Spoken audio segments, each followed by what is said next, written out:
Monde numérique.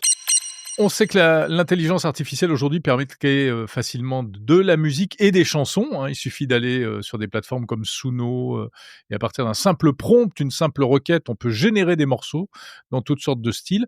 Alors c'est amusant, mais ça pose aussi des problèmes de droits d'auteur et surtout quand ces morceaux sont envoyés en masse sur les plateformes de streaming pour être commercialisés. Bonjour Aurélien Hérault.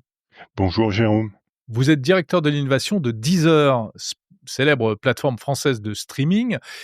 Et chez Deezer, eh bien, vous êtes victime de ce phénomène et vous avez donc développé une technologie pour détecter les morceaux pirates, fabriqués par de l'IA. On va en parler. Mais d'abord, est-ce que vous pouvez nous décrire un petit peu, l'ampleur de ce phénomène de contenu qui ne devrait pas se trouver sur votre plateforme, en fait? Oui, tout à fait. Déjà, je pense que c'est intéressant de commencer avec un chiffre. On reçoit environ 100 000 titres par jour, donc on doit traiter 100 000 titres par jour et on s'est intéressé euh, à la granularité de ce qu'on nous envoyait et on a découvert que l'IA générative prenait part à ces livraisons quotidiennes.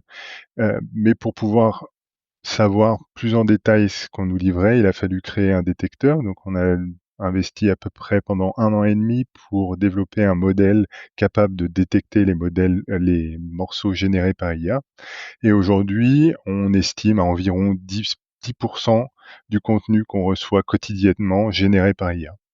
10% générés par IA. Donc c'est quoi? C'est des fausses chansons, C'est des chansons qui sont très réalistes dans des styles, qui sont pas mal parfois qui d'ailleurs. sont de plus en plus difficiles à différencier de morceaux, j'ai envie de dire original, conçus par des humains. Ouais. Mais le phénomène qu'on observe essentiellement, c'est, les livraisons de masse.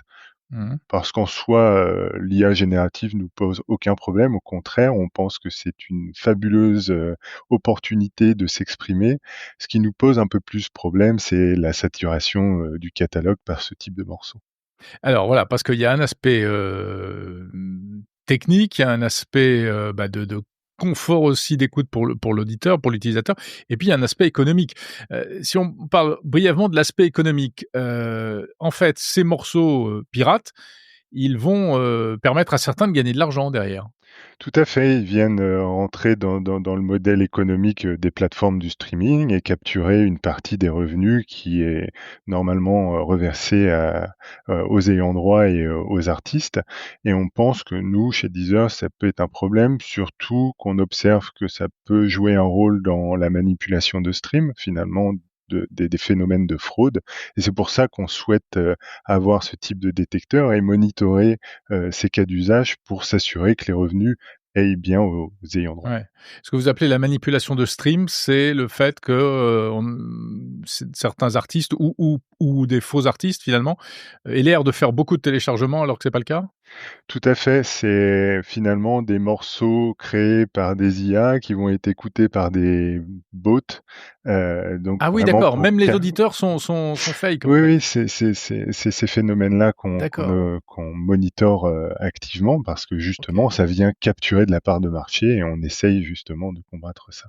Ah ouais, c'est de l'argent de moins pour les vrais artistes, hein et que Tout à fait. vous reversez, via les sociétés de gestion de droits À travers d'ayants les droit labels, les et cetera. sociétés de gestion et Ouais. cetera. Ouais, exactement. Alors cet outil que vous avez, développé, hein, technologie contre technologie, finalement, c'est toujours la même histoire. Il consiste en quoi? Comment ça marche? Eh bien, on s'est concentré dans un premier temps à détecter les morceaux 100% générés par IA. Donc des modèles comme Suno, Udio et il y en a plein sur le marché.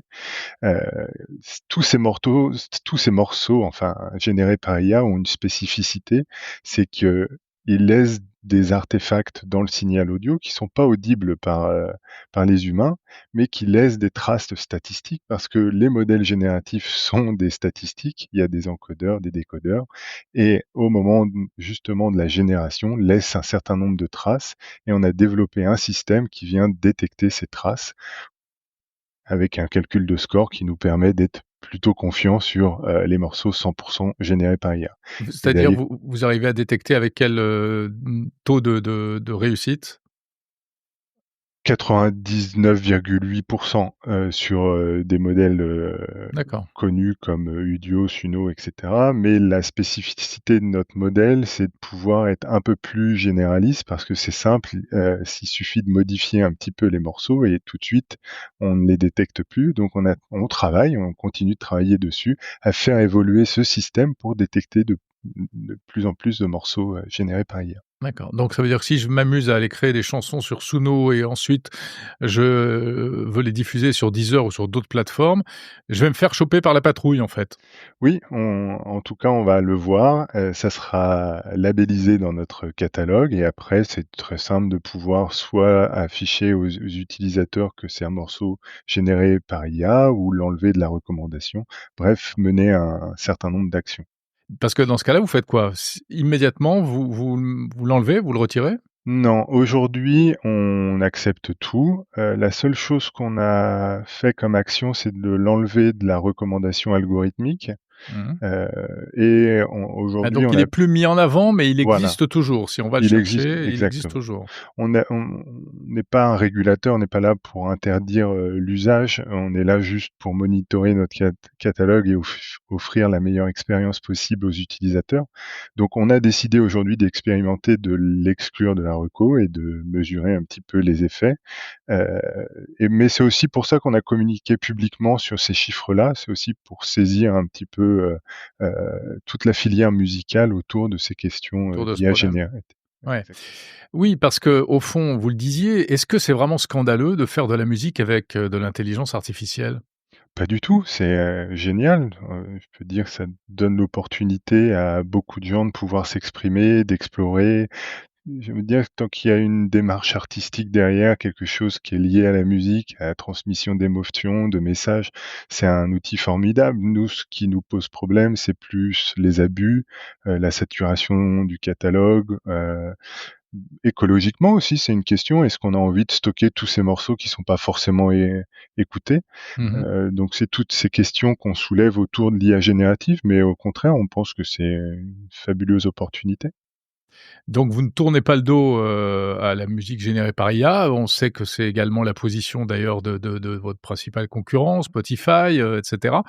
Alors malgré tout, il y en a qui s'inquiètent un peu, ce sont les artistes et on le voit en ce moment là, récemment donc un millier d'artistes britanniques, sont montés au créneau, et partent en guerre contre un projet de loi, en Grande-Bretagne, qui justement devrait permettre aux IA de s'entraîner à partir de leur musique. Et ça, ils n'en veulent pas, ou en tout cas, ils veulent faire pression pour peut-être être rémunérés en conséquence, etc.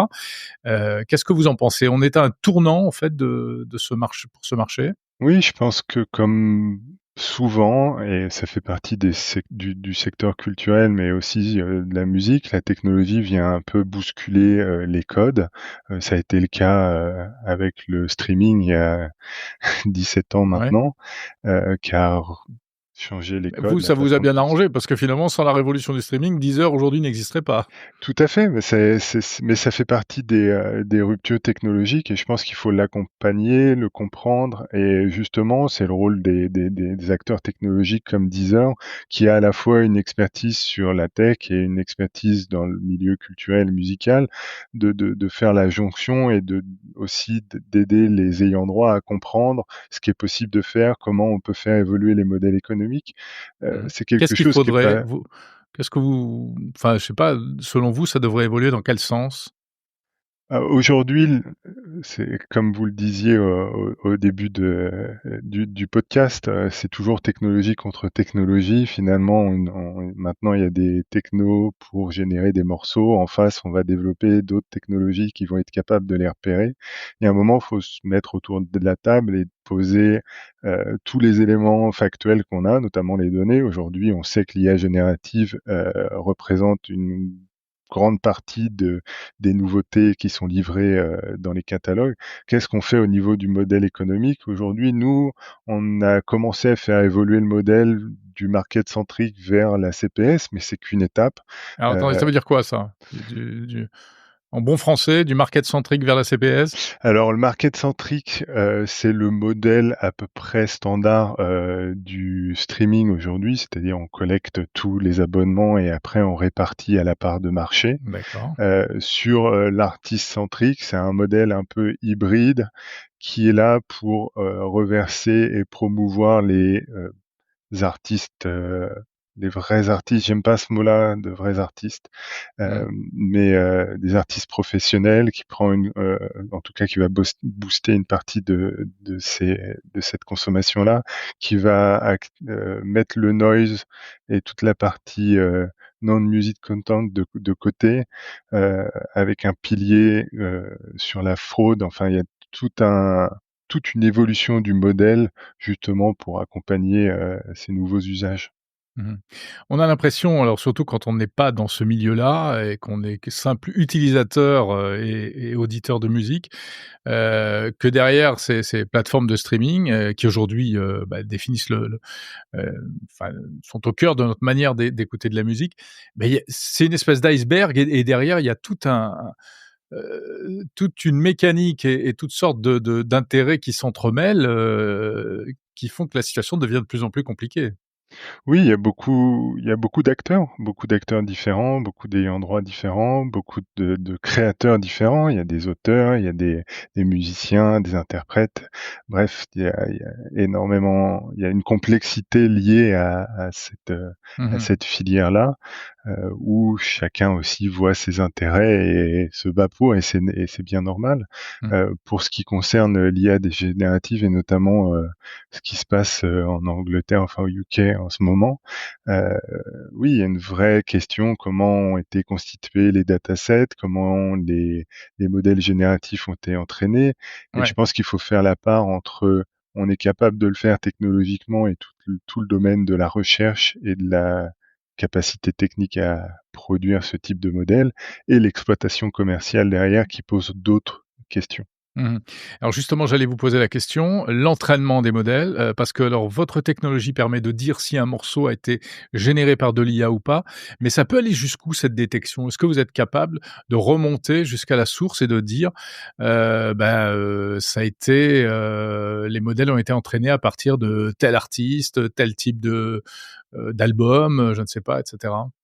C'est des recherches que l'on mène, ça prendra beaucoup de temps parce qu'il y a une complexité derrière. Il y a certaines méthodes aujourd'hui qui sont capables de je veux dire de tordre un petit peu le bras aux LLM pour leur faire régurgiter, Ouais, du contenu, c'est ce qu'on appelle du reverse engineering quoi, en fait, exactement. ouais. Mais, la problématique avec ces méthodes-là, c'est que c'est très compliqué à l'échelle, et comme je vous l'ai dit, on reçoit énormément de morceaux, donc si on devait vérifier tous les morceaux, il nous faut des choses un peu plus robustes. On espère un jour pouvoir, être capable de revenir, aux datasets d'entraînement. Aujourd'hui, ça reste du domaine de recherche. Mmh. Ouais, parce que je sais que l'IRCAM, hein, notamment Mmh l'Institut, mh. français de la recherche, sur la musique, travaille également là-dessus, a mis au point aussi Mmh. une technologie qui permet de détecter, de repérer, les morceaux «fake» entre guillemets, enfin fake, non, il faut sans doute pas employer ce terme, hein, mais Oui. les morceaux générés par IA, mais c'est très difficile pour autant de remonter jusqu'aux morceaux d'origine. Du coup, est-ce que dans l'histoire, c'est pas les artistes, qui vont encore y lisser des plumes? Je pense pas puisqu'aujourd'hui justement les artistes sont conscients, il va falloir faire évoluer le modèle économique, trouver un nouveau modèle économique probablement. Mmh. Hem,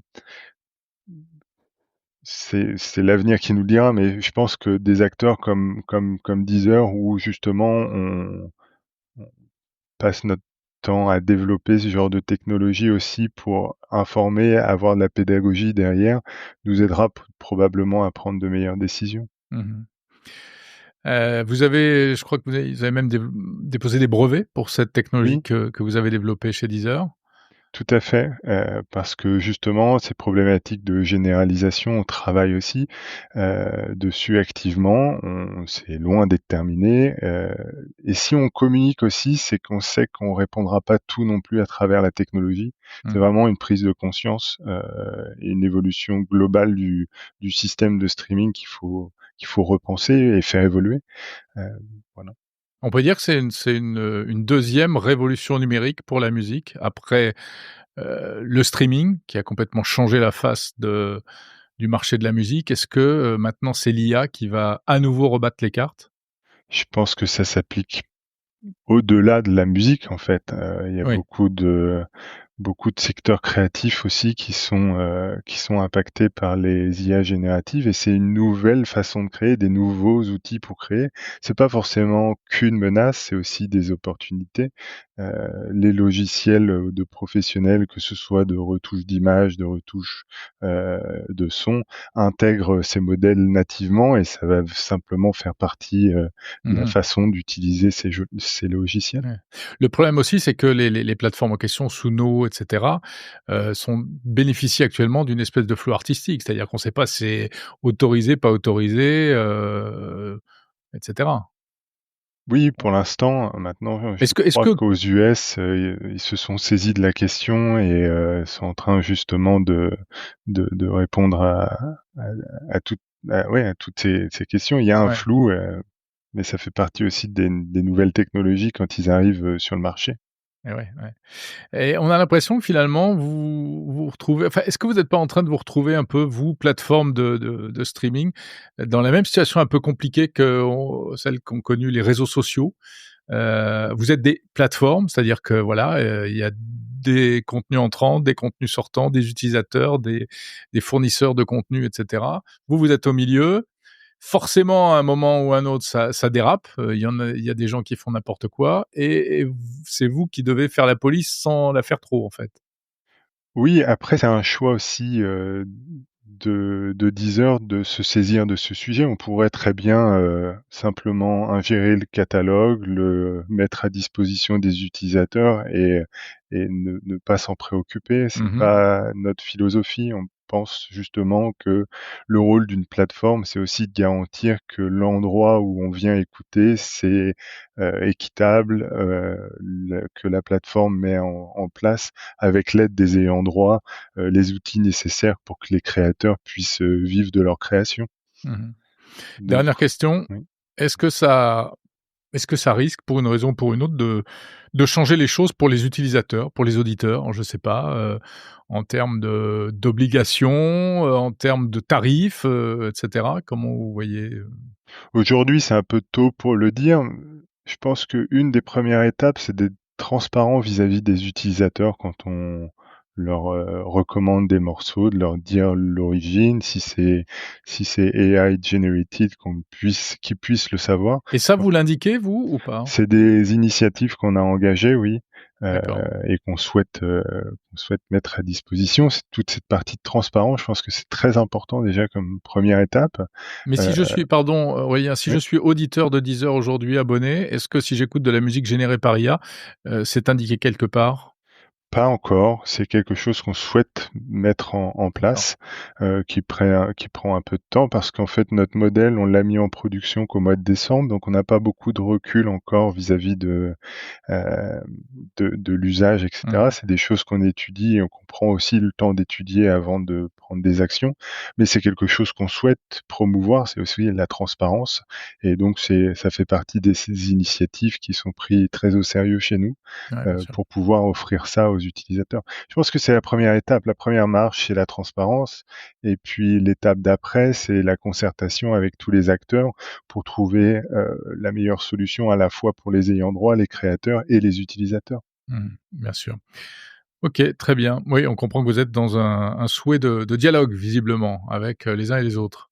Oui, parce que c'est pas une plateforme toute seule qui va pouvoir résoudre, cette problématique-là, puisque, il y a cette ambivalence d'être, à la fois des technos super pour la création et de l'autre côté, il y a des abus et il faut trouver le juste milieu, je pense. Ouais.